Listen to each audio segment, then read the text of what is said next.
చేపల పులుసు తినాలనే కోరిక ఆ వ్యక్తి ప్రాణాల మీదకి తెచ్చింది. చేపల కోసం వెళ్ళి చిన్న కాలువలో ఇరుక్కున్నాడు. సుమారు 2 గంటలకు పైగా నరకయాతన తర్వాత ఎలాగోలా బయటపడ్డాడు. ఒకవేళ జరగరానిది జరిగుంటే ప్రాణాలైపోయేవి.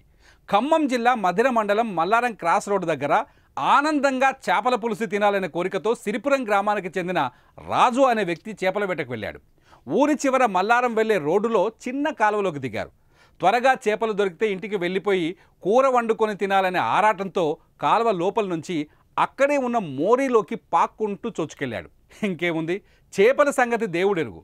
మోరీ ఇరుకుగా ఉండడంతో అందులోనే ఇరుకుపోయాడు. బయటకు రాలేక ముందుకు కదల్లేక అక్కడే ఉన్నాడు. కొద్దిసేపటికి ఊపిరాడని పరిస్థితి. కేకలు వేయడంతో అటుగా వెళ్తున్న స్థానికులు గమనించి అతన్ని బయటకు తీసే ప్రయత్నం చేశారు. కానీ వీలు కాకపోవడంతో 2 జేసీబీలతో అటువైపు ఇటువైపు మట్టి చెట్లు తొలగించారు.